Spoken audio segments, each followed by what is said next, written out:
welcome back to Overdunk, everybody. My name is Zoinks, and this is your favorite competitive Pokemon Unite podcast. I am joined by one regular and one almost regular co-host tonight. We have two experts in the building, though, to be talking all things Aeos Cup, EU, North America. Also, of course, was a patch that happened, or was it? I don't know. We'll have to see and break all of that down coming up soon. But Zacian, you, of course, are the regular host that I was talking about. Welcome back to the show. Congratulations on a top 3 finish in Aeos. Congratulations is not the word I would use, but thank you very much. I did. Yes, that will be something we have to talk about a little bit too at some point. But Feppy, I know you were breaking down all the games on your stream yesterday, and I know you're trying to watch as many of them live as you could. But welcome back to the show, Feppy, and of course, happy birthday. Oh, thank you. Always happy to be here. Happy here. birthday, Feppy. Happy birthday. Yes, you are the boy who cries Zacian. We'll have to, we'll break that one down. I really am kind of stuck on that as an episode title, by the way. So Tim Q in chat, thank you so much for saying that. That might be good. But all right, so I wanted to start the show talking about all things Aeos Cup. Obviously, I had the opportunity to work on it live on the broadcast. I had literally the time of my life, and I don't think it was really announced or anything leading up to it, but we were live in studio for the show. So we were in Los Angeles, we were in Burbank, California, doing the studio show. It was so much fun. I'm not sure how widespread our esports knowledge is of our listener base, but it is literally the same stage and set that Overwatch League uses on their main broadcasts. I walked in and my jaw hit the floor. I was I was flabbergasted. And then someone giving us the tour from like esports and it was like, yeah, it's the same stage. I was like, I know. I was losing my mind. So it's like dream come true level shit for me, which was very, very cool. In a lot of aspects, it was a lot of fun. So if you were wondering what set was like, that was kind of the atmosphere. There were stairs. Sprinkles and Dupe Snacks are just so flippin' funny. I was saying this joke. I honestly think you could give them a stick and they would create 2 days worth of bits for it on live on broadcast if you just gave them one object to work with. So I can't wait to see what they do next. Honestly, it was really good. But I wanted to ask the two of you, Feppy and Zacian, what did you think of the set piece? Chat, I want your opinion on it too. Did the studio look cool? Do you thought it was like well utilized? Did it feel better than the monthly finals? I thought it added quite a lot, but what about the two of you? You first, Fepward. Oh, me first? Okay. About time you guys get some actual good stuff. You guys get some nice presents that you get to use. Like, you guys have all been working hard for so long for the community. Now you guys finally get some fun toys to play with. Yeah. Everything was awesome. I mean, my favorite part by far was the top 5 healing stats. We got Tree at 5th place in the healing stats, you know, like that type of stuff was funny, but in all seriousness, like the stat tracking and stuff was fantastic. I mean, the set looked awesome. Obviously, the stairs were incredible. My favorite part of the set by far. Yeah, it is a huge step up and step up. Very nice. Sprinkles would have used that. Sprinkles would have used that, just so you know. Okay, great. I just like. It was one of those things where they are just so unbelievable amounts of bits that I was like, well, I want to get in on one of them, but I don't want to do it. So that was my favorite final one that I pretended that I didn't even know that there was stairs there the entire time. When Sprinkles came behind on our final casting, they just like walked up and down the stairs while Chef and I were casting. And I was just in utter disbelief that there were stairs behind me. It was a good time. Zacian, thoughts on the studio, the like kind of new look for the broadcast? What were you thinking? Oh, I thought it was absolutely amazing. I thought that the casters and production were just fantastic as usual. Like my family, I know we're all watching, and they were super big fans of it as well. Cool. I thought the stats really cool. Like I said, I like it. Yeah. Seriously. But the studio was absolutely amazing. I look forward to seeing what's brought in 2 weeks from now when we get to see EUIC. The stairs bit was hilarious. Everybody was completely on point. Like it felt like it felt like watching like, you know, as like a little high school than watching LCS for the first time again, you know? Um, Yeah. It's really cool. It does feel okay, and LCS is a fun comparison because, and I think this is about the Unite community, and I don't know if everybody agrees with me, but like if I look up at the big kid esports like League of Legends, you know, or Dota, or maybe even Counter Strike or Valorant, something like that, you know, the tier one, I've been around for so many years, are filling arenas with people to watch their live events. It feels like that's like the pro league, that's that NBA level high profile circuit. And Unite, since we are just kind of on the way there, feels like it's like the high school championship, but it feels like we got to do states this weekend. Like, it feels yeah. like we're like, all right, let's get the lights going on. Let's add a desk for analysis. I don't know how many high school state championships have an analyst desk, but I'm down. It felt awesome. So it feels like we are just so in the right direction, and I am really a huge fan of it. Somebody was asking in chat too if we're going to be able to utilize the studio for monthly tourneys in the future. I believe the 2 next monthly finals are on the ticket for whoever's working them to be remote. However, I know for a fact that there will be another studio show for regional finals. So the same way they did this. So they EU and North America will be in one broadcast doing the finals that way. Which I wonder if they'll flip-flop the days. I wonder if they'll do all of group stage for North America on a Saturday. They probably will, because the probably reason will, they did yeah. that was so they could, well, because you can't show any of EU on Sunday. Right, exactly. Like last Yep, weekend, that would make a lot of sense. That would make a lot of sense. Yes, and yes, there will be patch talk near the end of the episode too. I should have said all the notes at the front of the show. But yeah, so I think the stage set was so much fun. We also added one more new element to the show, and that was the desk kind of analyst position that Chef and I were doing over the weekend. I thought it was really solid personally. I felt like it took us a little bit to kind of figure out what we could do and what we couldn't do, like in terms of what we wanted to actually break down, like if it was just individual plays, if it was overall meta decisions, like how could we do that while utilizing the replays and stuff like that.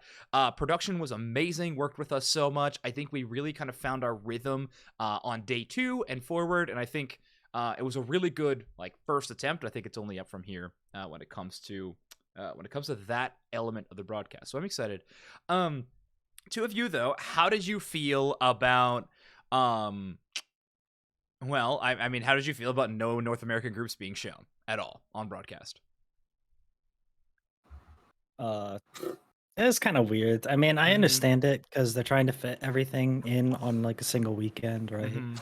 So it's tough for them to like fit the groups in. It's weird though. I feel like I feel like if you're gonna show off like all of the scenes, like why are you showing groups for one area and not groups for another area? It just doesn't Mhm. make any sense to me. But like it's kind of nitpicky. I don't really care too much. I mean, top eight's like usually what's more important anyways, but Sure. it's unfortunate that you don't get to see some of the teams that like, you know, got upset and weren't able to make it, right? And see what happened.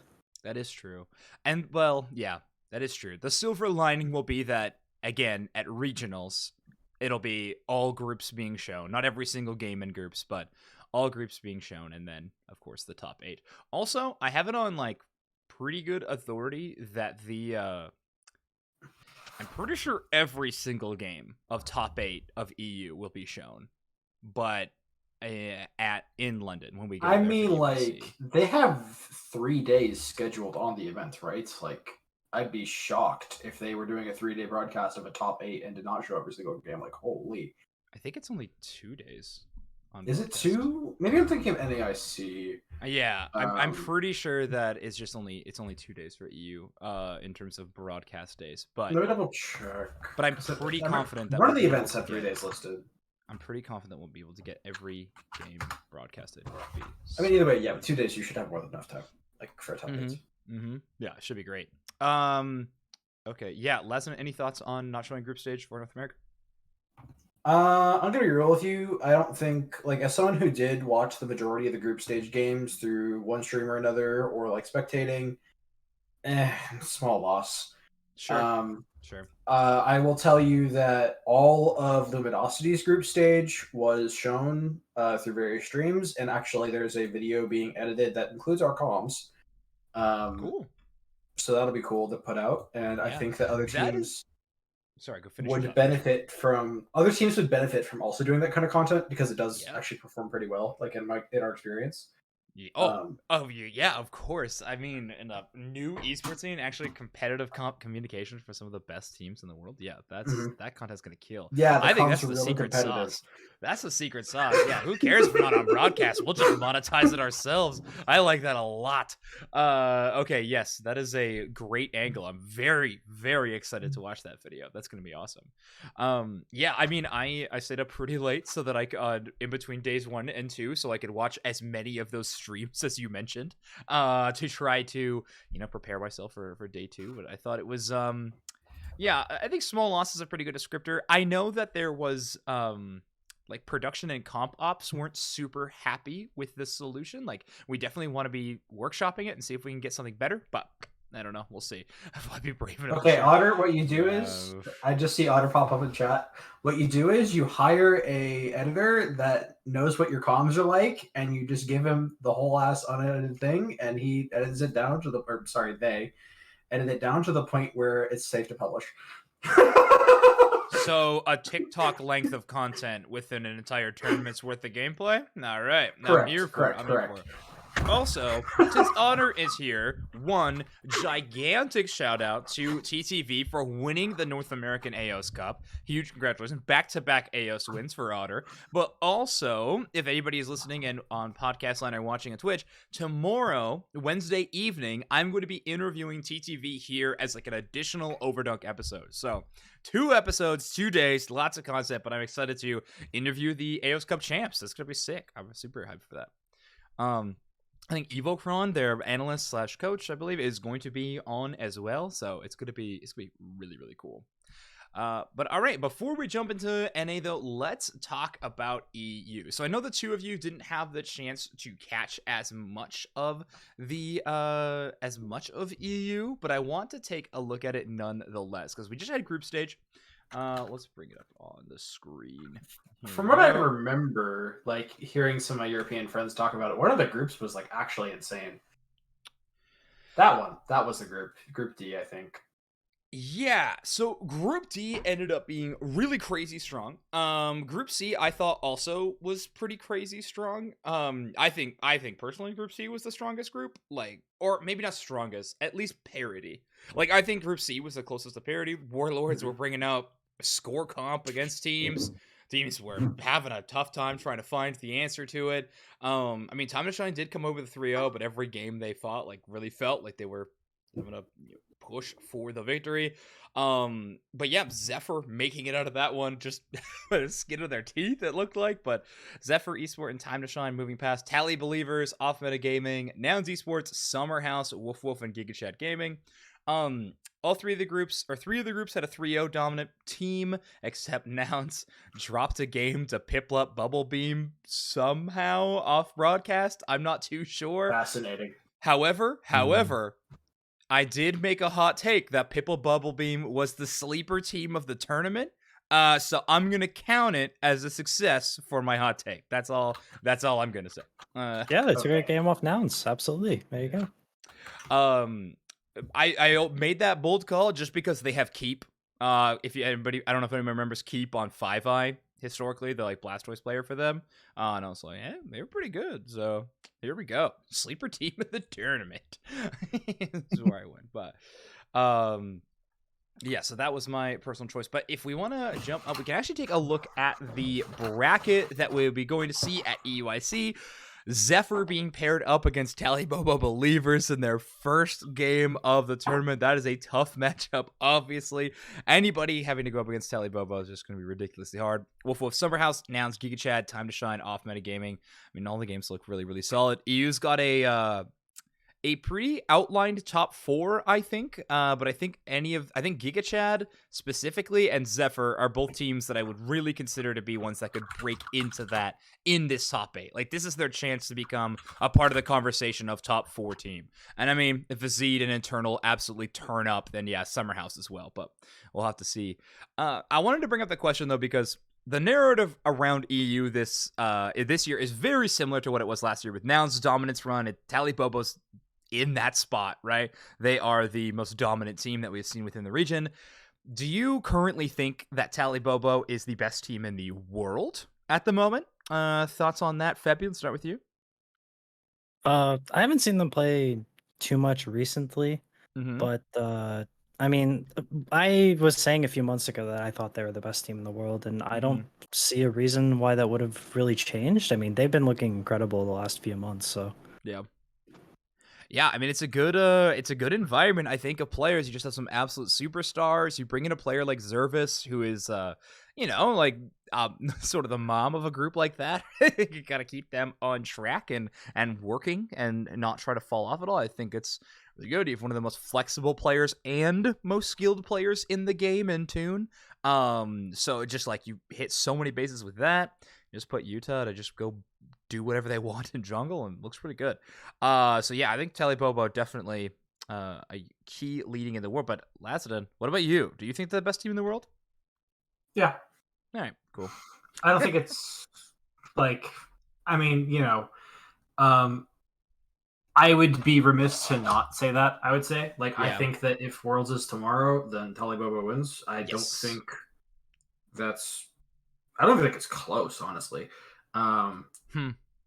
But I think that other teams have time to catch up to their level, and I don't think that, like, I think they are improving, but I don't think that because of their level they're already at relative to their region, that they are improving at a rate even close to the rate other teams are improving at. So I think as we get closer to Worlds, the competition should get more interesting. Oh yeah, and I mean that's going to be inevitable, right? No matter what, the Worlds tournament is going to be a whole different look. It's going to be you have so many new elements thrown into an in-person event, and it being the biggest one for the most money, for like all of these things. It's gonna be different. I mean, and money and everything is a weird one, right? It makes some teams nervous on stage. They start to not perform as well. Some teams, they know they're getting paid. They start playing a lot better. Looking at you, Spinal. That was that was a sick run from their squad. But yeah, let's pivot away from EU though, because like I said, the next week I'm going to be doing a episode here on Overdunk that's going to be all EU Aeos Cup finals predictions, get some couple of people from EU on the show. We'll talk all about that and the bracket, what the meta is going to look like and everything, because who knows, it might look a little bit different, maybe not too different, but it might look a little bit different. We'll have to see. So let's start talking about North America. So Aeos Cup NA finished this weekend. Group stage off broadcast. What the top 8 was on broadcast. I will pull up the bracket right now on the screen so everybody can take a look at it. But there we go. Amaterasu's Spinal, where Amaterasu's still the number 1 seed here, and by the end of the tournament, they made it just by making it into winners finals. So by winning their losers winning their winners semifinals, they actually held on to first place in championship points, which is pretty cool. Also, I don't know if you guys, or I don't know if we all noticed this before. Did you all know that it was top 3 CP earners get the World's invite? We did not get that confirmed until the broadcast yesterday. Yes. Okay. Well, that's because we were all sitting there and we were like, this graphic really makes it seem like that. And so we went over to Comp Ops and we're like, hey, is this how it works? And they're like, yeah, it's 3 CP and then regional winner. And then if the regional winner is included in one of those, it's just like, whatever. And then it moves that way. And so we were like, okay. And then we all went, we're going to say this a lot on broadcast because I don't think it has been talked about enough and is actually a super fun narrative for like the competition to keep those top 3 spots going forward in the tournament. So, what's the matter with it, Lazadan? So here's my problem with it. I think it's an overcorrection compared to last year of like the value of points, because at this point, I can tell you with 90% certainty 3 of the 4 teams that are going to Worlds without like sounding like a complete insane person. Like, it is really, really, really hard for the top 3 teams right now to be overtaken in points. Like just based on how the points are right now. Right. Like, it's really hard. it requires all three of us griefing and also one team of the other teams massively overperforming. Right, which so is it's kind of a how battle for championship fourth. point circuits are supposed to be. Like, if you play this well for 3 tournaments in a row, over half the length of a season, you should be in a dominant position. Like, it shouldn't be a one. You shouldn't lose it by getting third in the finals tournament, right? That shouldn't happen. If you don't make top 8 or something, that is a concern. But yeah, I would be more happy if it was 2-2. I would put it that way, right? Because that's a good note. That's a good note. It is beneficial for us, like for obviously Luminosity, that it's 1-3. Like, duh. There's basically no way we don't make it to Worlds if we don't pull another March. Mm-hmm.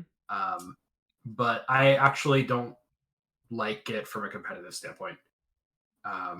Also, yeah, seeding is like Otter mentioned. Seeding is really, really broken. In a blind band draft, first seed is just so stupid. Or like the first seed on the bracket is really advantageous because you get to pick first, and first pick's really broken.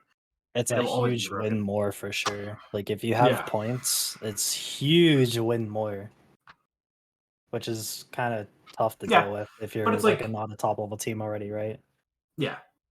Yeah, I mean, that feels more to me like a problem of giant qualifier tournaments for every series. Since we don't auto invite top 4 teams anymore.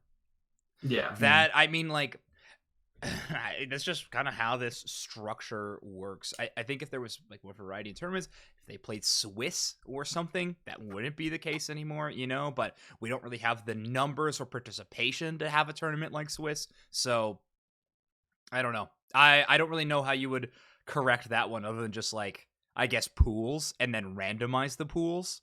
Like, that's really the thing. Yeah. I don't know. I don't know. I just like from a viewer perspective, I guess like the battle for fourth place is interesting because there's like 3 teams that are realistically able to get it right now. Yeah. But the top 3 is going to, I'm gonna say it's gonna end up similar, and then we're gonna int another month, and I'm gonna look stupid. I know. I mean, that's the thing. But, also, Maps in chat also saying like roster changes are a problem. Like, if a team ever has a roster change or something, you lose a 5th of your championship points. Yeah, theoretically, like that's a concern too. So I don't know. I think it might just be too early to make the call on this format. I think we'll have another very in-depth conversation about this at or around regionals time and be like, okay, what does this need to be done? But I think the 2-2 angle you're talking about makes a lot of sense, actually. Because, yeah, I mean, that allows for a Cinderella story of like an unheard team running through bracket to have a couple of games where you can build that narrative. So from a storytelling perspective, that's where I'm coming in with that. But okay, interesting. Yes, nerdy, brainy seeding talk is very cool. But let's talk about the actual bracket. Amaterasu and TTV were the 2 teams that matched up in the winners finals. I think the first round went pretty much as everyone expected. Ignorance making it a little close with TTV that first one. Same with Spinal, but Spinal, like I said, was playing a really good tournament from what we were watching. It was really exciting to see. But, I mean, GT definitely beating Luminosity in that first round. Feels like a, not a gigantic upset, but it felt like an upset, especially in 2-0 fashion. Feppy, were you watching that game? I was not watching that game. I watched that back after. Okay, what did you think of that game? I'm trying to be nice because Ven's here. Just say it. Just say it. I don't care. It seems like there was fundamental issues in those first 2 games, almost like players' brains weren't on yet. Yeah. Which happens, right? Like, it just, the Luminosity that played in that set was not the Luminosity that we know and we've come to expect, right? But, you know, props to them. After that set, they turned it on and started popping off, right? But it just felt like that first set, their brains just weren't working. Like, and it happens, right? You don't warm up enough. I don't know, like you didn't eat breakfast, you know, like sure. You know, whatever it is, right? It happens. Lazanin, you were there in the trenches. What was going on? It's funny someone should mention that it was early for the West Coasters because the one West Coaster on the team was the person that was awake. Oh boy. Rin was ready Yeah. to go. Yeah, I don't know. Like people were just not playing with their brains on. Like it was really tragic. We were doing pretty well, and then we just throw away fights for fun, Mm-hmm. and that's a story that we're going to repeat later in this too. Um, Yeah. I don't know. It was really unfortunate. But we did manage to clean up some of the issues that were apparent in those first couple of games, and we played the rest of the tournament a lot better. But I can't feel happy after watching like Sure. those 4 minutes of gameplay that were those last 2 minutes. Yeah. Yeah, I thought it was a really good performance from GT there. Unfortunately, they just go on to lose their next 2 games, but hey, 2-0 over Luminosity, definitely a good credit to them. Obviously, sporting a new look. I thought Stockings looked really, really solid on that roster. Her Dodrio was absolutely stunning. Really, really cool to see that, because it was something I'm sure the competitive community like knows well, that knows she can play that Pokemon, has like been working on it or whatever. But as someone who just does more, grand scope things, it was super cool to see her, like, normally that mage style player all of a sudden take over this assassin Pokemon and just really look sick on it. So Yeah. I was And- really excited about that. And to focus on the other side of the equation, because obviously, like I spent a lot of time talking about my own team, GT's been working really hard. Like I'm really, really impressed with them. They played those games really well, especially considering I think their drafts were significantly worse, so the games were hard to play. And I think the Stockings performed really, really well, both in groups and in this tournament. One of the storylines that I'm sad we're missing because of groups is the entirety of Group D. Every single one of those sets was absolute insanity. Yeah. Well, Those are take a insane. look at the videos. I mean, we're gonna have to check it out. Yeah, that was an interesting story to talk about on broadcast too. I mean, GT making it into this top 8 via tiebreakers. Definitely not something you want to see from a top team, but they made it close. Yeah. And let's face it. I mean, I know the points disparity is pretty large. TTV, Amaterasu, and Luminosity are the 3 clear front runners. But when games like that happen in that round number 1, when Spinal has close games against GT and Luminosity later on, like, when these games are this close, it really does make it exciting for North America as a region. These games, yes, there are, I think, clear best teams, but the spiciness, or maybe that wild card factor that some of the other teams in North America bring is really good. Especially when 2 out of the top 3 teams just drop a single game to a team that got 8th for fun. Yeah. I don't know. Spinal was cooking. Spinal was absolutely. No, I said got 8th. Spinal also was cooking. Oh, they were the 8th seed. That's why I was thinking. Oh, ignorance. You're saying, right? I don't know. I think people still aren't giving ignorance enough credit, which is wild. I mean, just drop it to fun. Whatever. They keep earning it. They keep grabbing those matches again and again. I call it what you want. I use for fun as my way of describing that I don't quite understand what happens. Right, fair enough. And I mean, even if it's a mystery that is somehow consistent, I guess no one's found the answer yet, and ignorance is still gonna be great. So I am excited. That's a good point. Only team to take a game off of TTV. That is true. Inder couldn't quite seal the deal with the egg bomb that time around. But yeah, the bracket outside of that was still really exciting. Amaterasu cleaned up Unknown in the broadcast game that we caught of them. I was a bit bummed by that. I was kind of hoping for a bit closer of a match between those two, but yeah, Unknown getting knocked down, and then Luminosity was able to take them out of the bracket. Amaterasu TTV winners finals, pretty cool. TTV coming away with that one. Grand finals, Amaterasu made it look a lot closer, but Inder with just the absolute hero cape in that one game was wild. Trainer got knocked out by a whirlwind by Ray. You hate to see it. I mean, some of these things are happening, but let's if you set the illegal race steals you had in game 2 versus Ignorance, I mean, Zug is, if that's not legal tender by now, I don't know what is. But anyway, talk about the losers semis and losers finals here, Lazanin. So you 2-1 against Spinal. Very, very close game. That was a good match to watch. That was exciting. Spinal definitely felt like they could have won that one at any moment, but you guys really turned up and held down game number 3. But yeah, how was that matchup against Spinal? It was definitely pretty interesting. The game that was off broadcast, we used a Safeguard Blissey, and the Sableye was entirely useless. So Mm. like we didn't really think too much about it going into game 2. And then we did do it because our pussy had eggs, and we just got stunned for 5 years. Yeah, yeah. That it felt. I called. I was like, "Why is Slash playing off boil? This feels strange." Well, not only that, but like there was another thing in the game. I don't remember what it was. No. I do remember. I do distinctly remember another like super in moment. But like, yeah, that was Okay. like that second game was pretty dicey. Mm-hmm. Third game though definitely felt like a return to form. I was surprised by the Dragapult pick. I'm still not really sure what the point of that was. Or was that in game 1? Was That in had game to three be or in game 1 because I'm That like, was game I would 1, remember yeah. a Dragapult pick. Oh if it yeah, happened. that was the one No, that was it off was the broadcast. Tyranitar pick. Was the last one. Oh yeah, the Tyranitar, the Tyranitar with no healing against 2 counters. Yeah. That was That was a pick. That was a pick. I tried to fight for it a little bit. I was like, no, like it's totally fine into Blissey, like you don't care. And then I was like, okay, I don't know what Relentless was thinking. But whatever. Okay, anyway, you win that game. Feppy, talk to me about winners or losers final. So Amaterasu versus Luminosity. Amaterasu wins this one 2 in a row.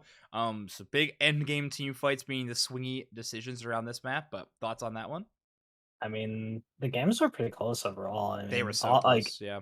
Yeah, they were pretty close games. I mean, like if it wasn't for a certain player on TTV, I would say Yeet Fan is my MVP of the tournament because he was absolutely popping off. I mean, he was going insane in that set, and throughout the entire tournament, he was doing really well. Nudo looked unreal in this game. Yeah, I was watching it. Nudo was playing Venusaur and was dodging every skill shot I have ever seen. I was like, your hitbox is half the camera screen. How are you doing this? It was unbelievable. I was so impressed with Nudo. Nudo was making top lane Venusaur work. Like, yeah. Oh, especially game 1. Yeah, you're totally right, Lesman.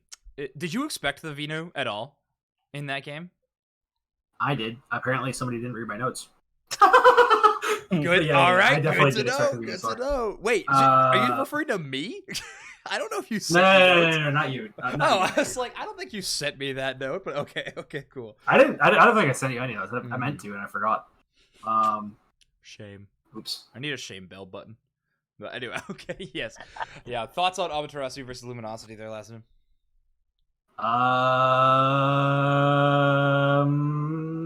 How do I put this?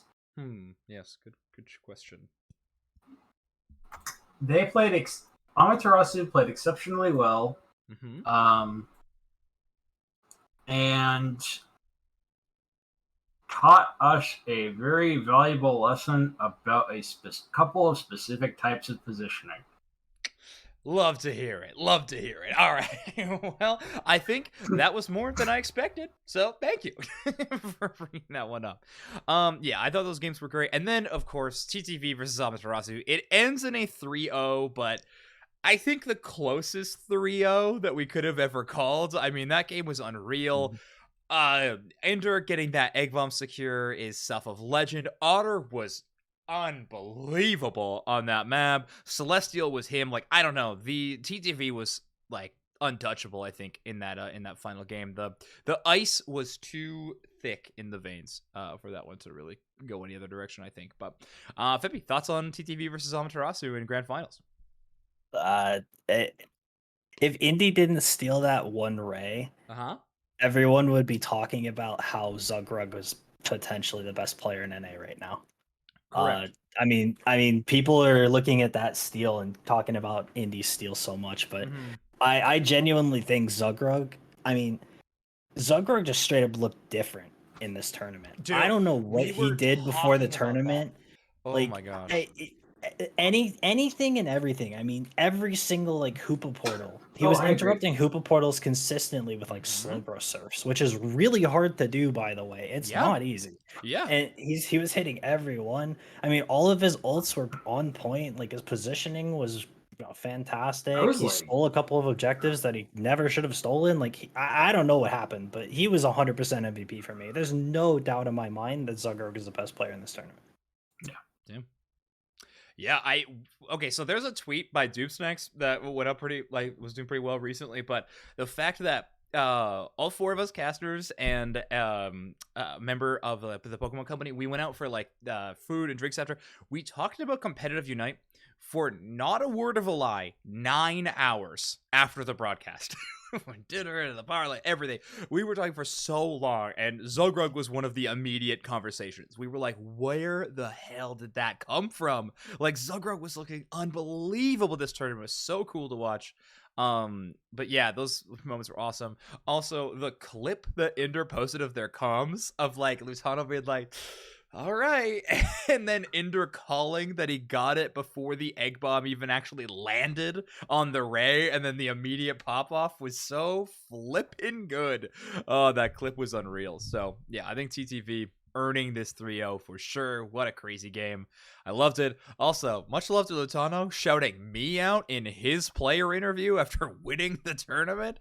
Hey, what can I say? I'll take it. Also, I got the Venmo sent to Lutano already, so don't worry.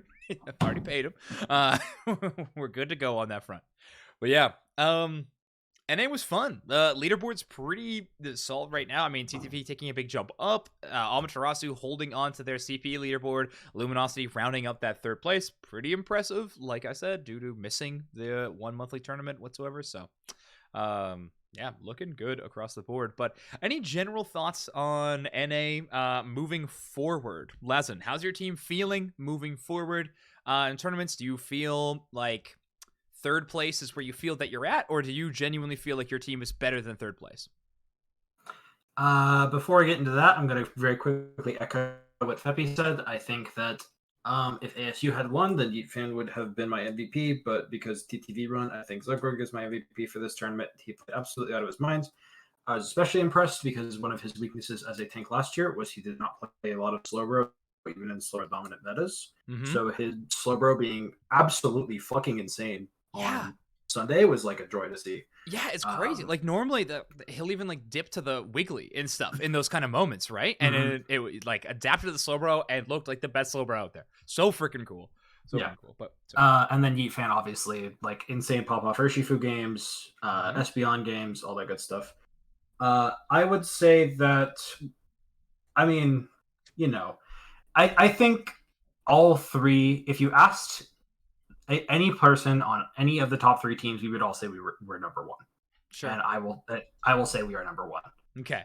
When I say they are, I mean like they would all say themselves are. Oh yeah, yeah. It was a test and you passed, so that is great. We are confident that with some very minor adjustments, that there will be absolutely no stopping us next time. Okay, I like to hear. Feppy, thoughts going forward? I mean, we got the clear top 3 within this tournament, but if you had to make a prediction, if next monthly finals, do you think TTV runs it back? Do you think it's another one of these teams, or maybe even outside of this top 3's chance to take it? Oh, jeez, I don't know. I mean, Zacian's gonna potentially be a thing next patch. That's gonna change like everything about competitive.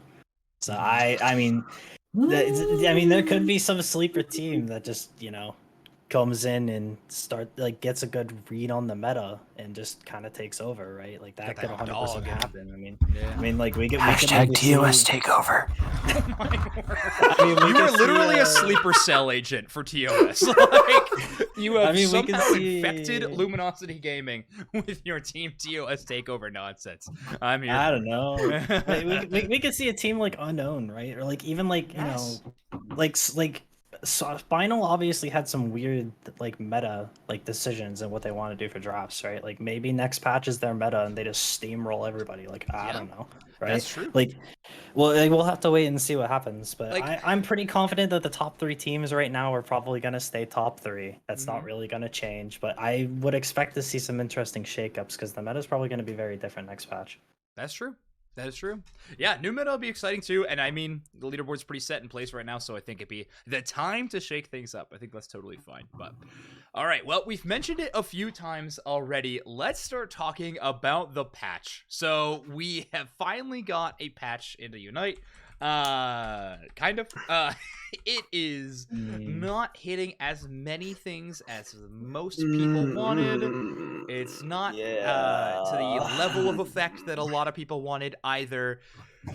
let's talk about it. So I'm gonna bring up DB's talk notes here in a second, but does anybody have something they want to say about the patch already? Lazen, I know you obviously have very strong opinions towards it. So, what are you thinking about the patch that we just got within the game? Oh God. Okay. Where do I begin? I'll begin at the top. First of all, I was not the one who wrote the commentary for this one. I think it was Eva Kron. So I'm not gonna. I don't even remember what's in there. I'm just gonna make that clear though. Okay. In Second case of it's all, like, I'm not. hold on. No, hold no, no, on. no. I'm not expecting it to be bad. No, I okay. just want to make sure that people know that he was the one that wrote it, right? In case it is good or bad. I don't want credit. Yeah, I'm just control effing for. It is probably good. Hold on, let me see. So why are we for fun buffing, or not even for fun? Like, why are we for profit buffing every single character before they get a battle pass? By the way, like, why is this happening? Why are we giving characters like dozens of unnecessary buffs before they get a battle pass? Like, why are we doing this? The Sableye nerf, cool, great. I really like that. Yeah. The Mew nerf, probably for the best. Why are we leaving Espeon alone? That character's broken as hell. Yes. What in the hell did they ever think this Zacian nerf was going to be enough? Yeah. Gut that thing. Nerf it into the ground. Yeah. Please. And then some. It does not... Like, people don't even know how to properly play it yet. It's a high skill expression character that already dominates every single game with no games on it. That is actually a crazy point. It's like, you think it's broken here? Wait until you see it in ranked. Yeah. Where's Comfy? Where is it? Huh? Yeah. Where is Comfy? Charizard just getting a buff for fun. Why not? You know, they increased the smaller portion of its auto attack damage by 10%. Cool. 4% DPS increase, Okay. everybody. That's what Charizard needed. Okay, though. Hold on. I think that, like, the for fun part of that, I actually think that's fine. I think a lot of people call for, like, Pokemon that are underutilized or, like, low down on the totem pole in terms of metagame to get these huge swinging buffs. I would rather this than the Battle Pass treatment, and we just slowly hit up a couple of things, you know? I agree with that. Let's I prefer this Charizard change to the tree buffs from last patch. Let me put it that way. Well, tree buffs. The tree change was also rework. good. Like, The tree change is also great. Yes. Like, you know, it's fantastic. I'm so glad we got these tree nerfs, and we also didn't touch the tank that had higher prior over it in every single draft. But, you know, we touched the tree, right? Like, you know, we touched the second best Pokemon of every roll instead of the best one. Like, yeah, that is true. That is true. I don't get it. Yeah.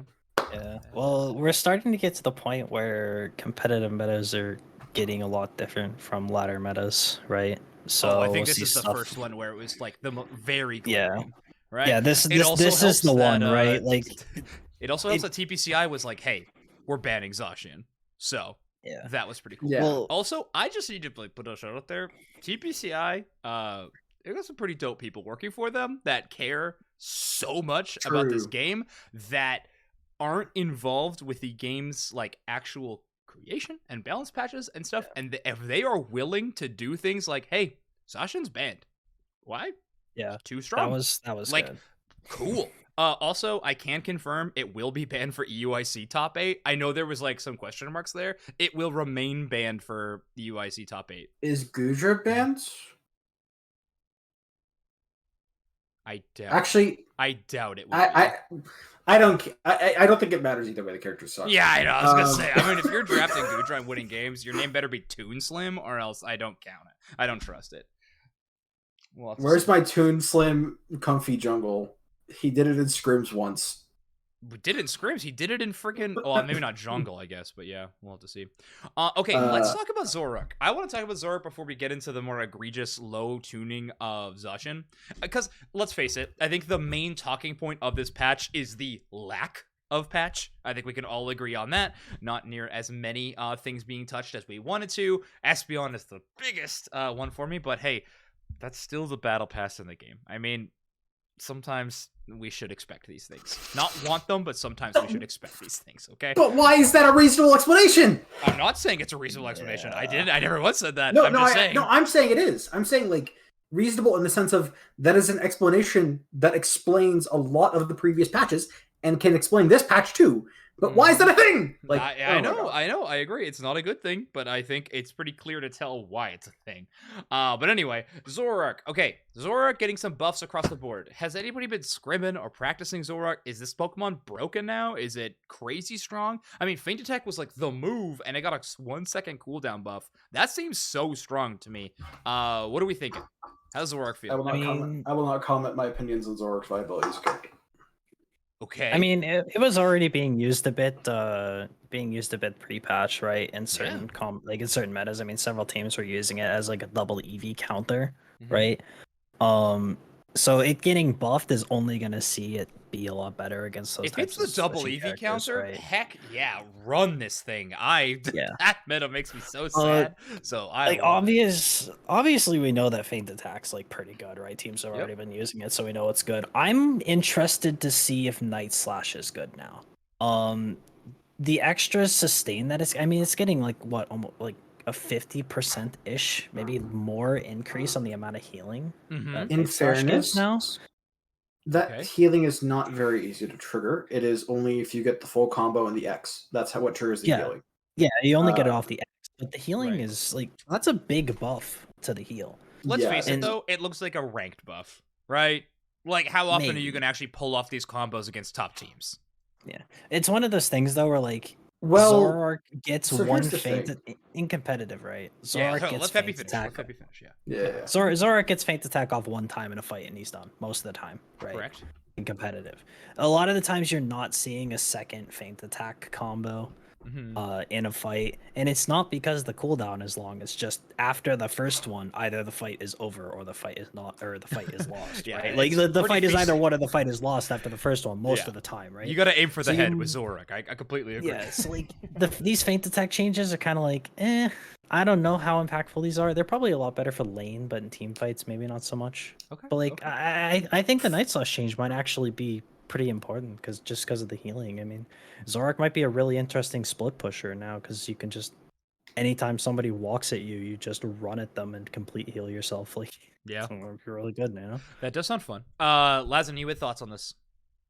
So the Zoroark change has something that we didn't put in the patch notes because we're still not 100% sure. Okay. But during a couple of the contributors testing from the math court, shout out to Wick specifically, he noticed that it was a lot harder for your combo to just get randomly canceled. If that is true, then this buff is a lot bigger than it looks. Yeah, I mean, if they've retuned Night Slash combo, then that's crazy good. That's really important. Yeah. Yeah. Allegedly. He was not 100% sure. I did not test it myself because I have old lady hands and I will fail the combo naturally. That's true. Wow. You are the podcast elder. True. Not by age, but by hands. But I will have to look into like if that's true. I also think that feint attack cooldown is low enough that that's enough to get a second off in a team fight, even if you. Yeah, I think it's breakpoint. I'm with you. I think it's breakpoint. Yeah. If it's breakpoint, it's a really big deal for sure. Yeah, and I don't hate the buffs though. Like if it pushes into Otter was saying is really good, not broken. I think if it was already good and we're pumping it up a little bit, if this is the shakeup this meta gets, heck yeah. If this is you can't get Dodrio, but you could get Zoroark, that seems awesome to me. Like I would love for Zoroark to be a higher considered draft pick, which is outside of just like niche teams who want to try to make it work. The only reason I think Amaterasu is so good with this with trainer crazy, but you also have Yeet Fan who could just like make really good call on long range skill shots and they'll just combo those together, which is really sweet. And I don't think that many teams have as like long of time of synergy built between those two players to make those combos look so good. But you give it a new patch, you get some time with it, that could change. Is there any let's talk about Zacian because we only said like it's not enough. We didn't actually talk about what was going on. So all right, natural stats, they have been tuned down so that it basically is a little weaker earlier and then it scales to relatively the same amount that it did before. I mean literally the same amount if you get all the way to 15, which you tend to do on this Pokemon. The attack stats not that much lower. So level 1, 220 to 190, and it kind of just goes from there. So not a ton. Do we think the natural stats being adjusted have been felt or even at all impactful, or are these kind of irrelevant so far? There's no way it's relevant. All right. There's no shot. Yeah. Like nobody cares. I mean, this character has like 750% scaling on its ult. What like who cares about 30 attack at level 1? Like I don't know. I mean, for me, honestly, like I'm taking my strips of whiteout. I'm whiting out the entirety of all of the Zacian stuff, pretending it doesn't exist, except for the agility cleanse removed. Yeah, I mean That's the only thing that mattered to me. That's the only thing that matters. Yep. And that change is a very good change. I don't know why that move had cleanse on it in the first place. I'm happy that it doesn't have cleanse on it now. Agility did, right? Because Dodrio's agility has cleanse. Muse does doesn't. not. Yeah. Muse never did. Yeah.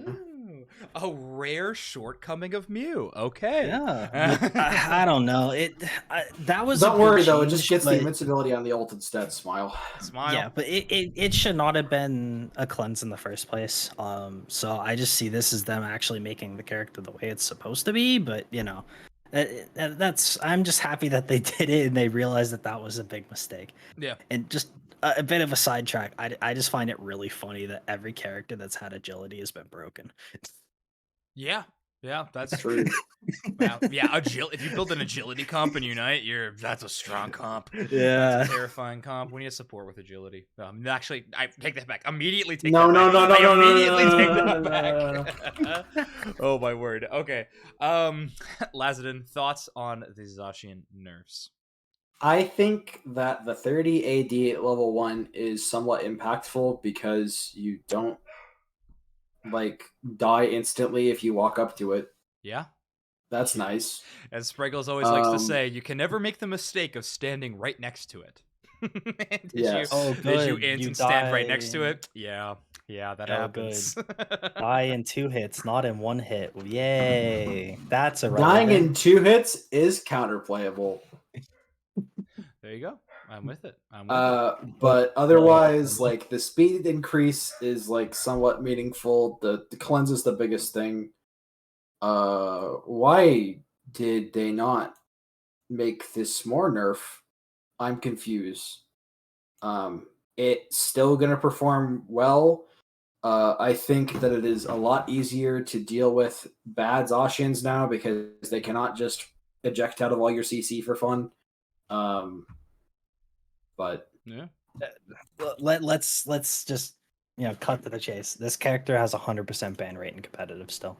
There's no shot. That does not change. Like, if this Like gets this character is not nerfed nearly enough. If you are making the mistake of not banning this character, you deserve to lose the game. if you are on red side and you do not ban Zacian, you have lost the game instantly, because the only way where Zacian is like even bearable to fight is if your R1 and R2 are slow bro comfy, because without both of those characters, Zacian is unstoppable. Yeah. And if you R1, R2 slow bro comfy, then they can just pick Delphox and you're fucked. Right. Yeah. It's just it scripts draft too much, right? It scripts draft way too much. Yeah. Okay. Yes. Let's talk about Mew. One of the other Pokemon that was touched a little bit. Electro Ball seeing some nerfs. So the damage ratio just going down a little bit. In my mind, this is just to make Electro Ball a little less good of a smite. Is that correct? Yeah. It's Execute being a little bit less powerful. I mean, Electro Ball is just such a crazy good smite. Sure hit, that's a tough one to have. Solar Beam, I think, got the pretty strong nerf though. That one's a pretty heavy bonk. Yeah. 10.5 seconds is very, very strong. I'm happy though. I'm happy. Let's see. Let me double check. It's I think the changes are good. If there was Espeon changes in this draft patch, I would love it. But they are not, and that's scary. And comfy. For me, I've always envisioned like Solar Beam for Mew as like it should be your finisher move, right? It should be your move that like, oh, somebody got away, let me switch to Solar Beam and finish somebody at long range that I can't quite get to, right? Like that's why I feel like Solar Beam always should have been. I don't like that Solar Beam has always been like the, oh, let me just delete their entire team and with one move and just, like hit all of them for 60% of their HP. So Yeah. like I'm kind of sad that they didn't fix the damage aspect of it much. But the cooldown nerf is good because you're less incentivized to pick it and just hang out and poke perma, which is good. Yeah. Oh, I agree with Otter. Synchronized being adjusted at 25 seconds. I don't like it. I like the 20 seconds. Yes, it makes me more powerful, but I think it's just a skill expression power, which I like. I like a lot. So that going away is a bit disappointing, I'm not going to lie. Well, the going away, but being increased to 25 seconds instead of 20 seconds, I think will be somewhat impactful. Just give Mew less options, and I like watching good Mew play. I like watching Otter play Mew when he has 20-second cooldown synchronized. So that's my personal opinion on those Mew changes. Lazadin, any thoughts on the Mew changes? As of this change, you basically have to land like, hold on. Before, if you landed a 4-man beam, it got a full reset, and now you can't do that, and that's good. 5-man beam. You have to land an actual 5-man beam in order to get your solar beam reset, so that's a positive. But that also means that like the change is more impactful like the more people you miss, right? So like late game Mew isn't going to be able to just like chunk you to half health and have its beam in like a quarter second and then just kill you. That's true. Which is very, very good. But I'd be surprised if Mew was not still the second best attacker in the game. Yeah, I would be shocked as well. It doesn't really seem that there's many up next Pokemon. Delphox maybe, but you mostly consider that jungler, right? So yeah. I mean, there's not really any other attackers even close to contention, unless you're just gonna throw like an all-rounder or a speedster in your attacker slot, like right. Yeah, all the AD carries are just really struggling. The problem is everything is unplayable into Espeon after level 4, right? Yeah. Like I mean, Mew the reason why, Mew's the only one that could like even get close to its smiting power, and even then, like you kind of have to have a Snorlax or a Slowbro in your lane, or it kind of sucks. And like Delphox can't contest an Espeon. I have seen way too many games in tourney and in scrims of Fennekins at the 730 mark because they laned into an Espeon, right? Like it's just so bad. Yeah, it's no good. It's no good. Yeah. Split buff Espeon, I agree with Otter. Split buff Espeon is like, it's such a like cringe, like autoplay bottom lane. Like you just lose. Like you just lose if someone does that bottom lane. There's nothing you can do. Like unless you are like literally Snorlax Mew, and even then it's hard. I would love if they just put all the Espeons at level 5 Evos. Or all the EVs. Can you imagine? I mean, you'd probably have to keep their Unite at 8 so they still have that like earlier power spike style of play. But that'd be kind of crazy. That would be kind of crazy. But yeah. Any more? Well, actually, I think we've talked about the patch enough. I mean, there's some Glaceon and Trevenant changes that I think we talked about at a few points throughout the show, like enough. But I don't think anybody is upset about either of those changes. No, they feel great. I think people want the Woodhammer AOE to be a little bit less. Actually, hold on here. Let me show you something funny. We had one of our contributors just decided that she was going to check the hitbox on Trevenant. And hold on, I don't know if you can show this on stream. Yeah, I probably could. Yeah, if you said it to me, I'm pretty sure you tweeted about it, didn't you? I replied to someone else's tweet with the image, but that always hits. By the way, this always hits. Yeah. You can go to Practice Tool and replicate this to yourself. This was Breadbox. Shout out to Breadbox. This always hits. That's so funny. That happened. That happened in the tournament. By the way, I saw that during my my analysis. So I have an image of this happening in tournament. It's a good move. Just stop standing so close to Trevenant. Interesting, you know. And does this grab both Baltoy and Sub? It does not grab the ball toy, it grabs the sub doll. It grabs this up because of that, because of the aura that it has on its hitbox, huh? Okay, interesting. That would hit any Pokemon standing in the sub doll spot too, by the way. Even some of the smaller ones. Oh yeah, of course. I mean, they all have that like circular hitbox.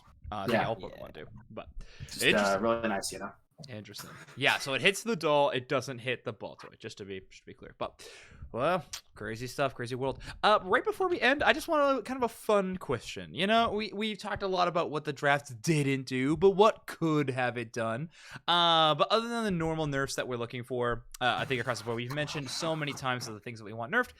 Any Pokemon that you really want to see buffed? Feppy, what's a Pokemon that you want to be improved in the game of Unite? Oh no, the surprise question. Oh no, what will I do? Just go to your you notes. know, go to my notes. Oh yeah. Yes. Sorry, the script. My bad. The script. Oh no. Honestly, Sorry, I'll jump to Lazaden first. Lazaden, any Pokemon that you really want to see? You really want to see buffs on?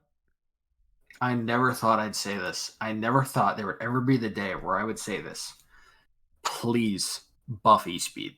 For the love of God. That move is so much fun to watch. It is. It Dude, has Celestial very made clear it look good counterplay. still. I don't know.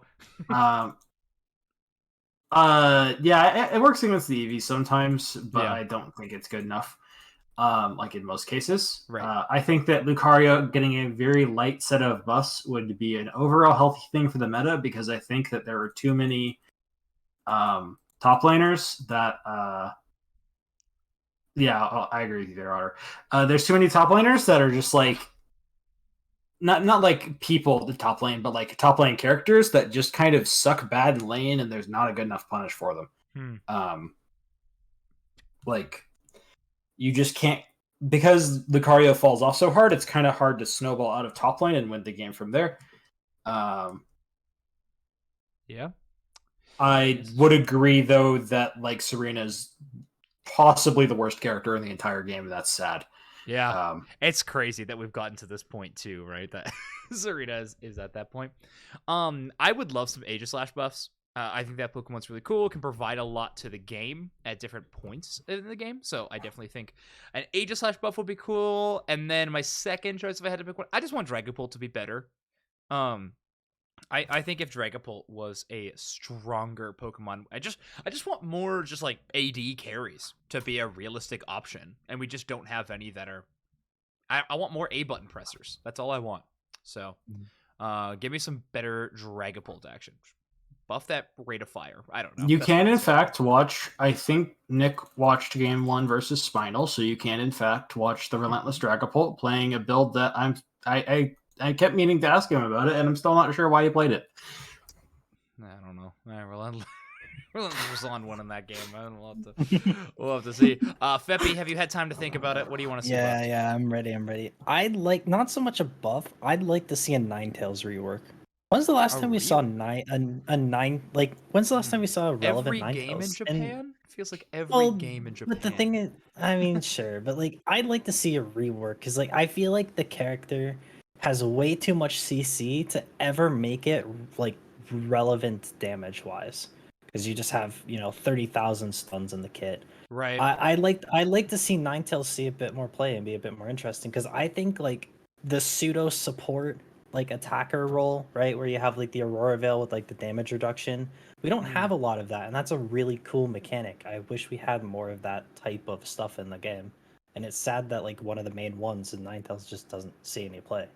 Yeah, that's fair. Yeah, I'm seeing some love in chat for Zeraora, of course, Zarina, and a lot of Azumarill love in chat too, which is fair. I've never enjoyed Azumarill very much, but I know they have quite the fan base, so I'll support them a little bit on it. But have you all talked about CC in general and how to make it better? Okay, so that's a pretty strong opinion on social media right now, is that the crowd control in Unite is ruining the game, and there's too many stuns in the game. I don't know if that's entirely true. I don't know if I'm like a full on that opinion. Are the two of you on that opinion? There's too many stuns in the game? I mean, the CC change in this game are way shorter than most other MOBAs, but that might just be because of the 10-minute time limit, right? Right. Yeah. I will say that It feels like a solo queue problem. It feels I like a think solo that- queue problem to me. Like I- people are complaining about it, but I don't know. I think the reason why people are complaining about this is because Espeon has a 100 to 0 CC chain on most attackers. Yeah, it's pretty good.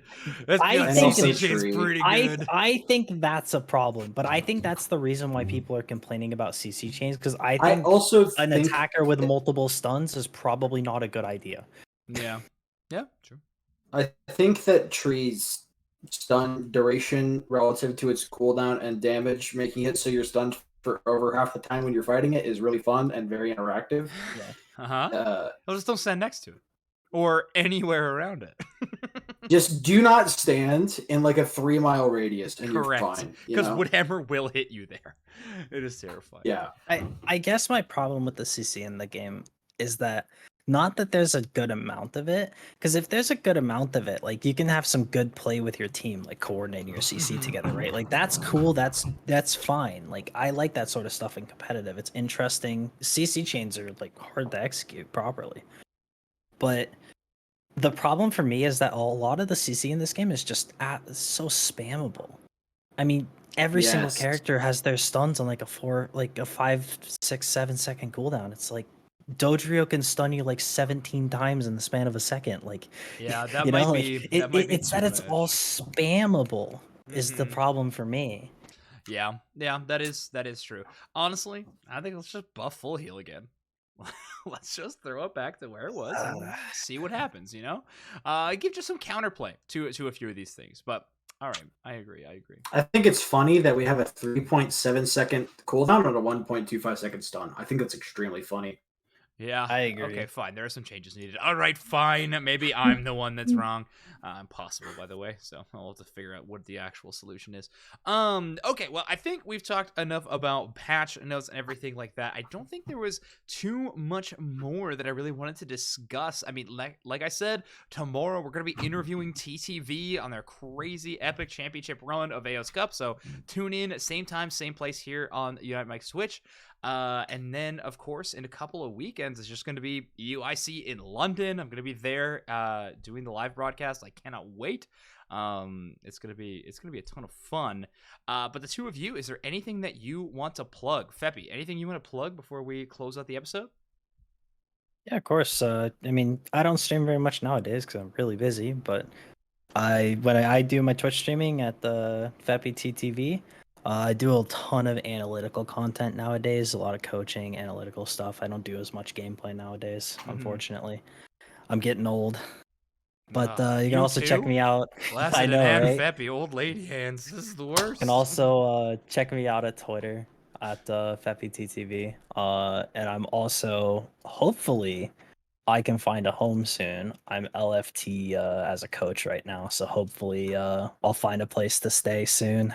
Cool. All right, well, shout out. You do have Medify, right, for coaching? I do. Okay, Medify at Feppy. All right, at Medify on what? That was none At of the right words in the right spots. At Feppy on Medify, go check out that coaching. Lazadin, how about you? Anything you want to plug?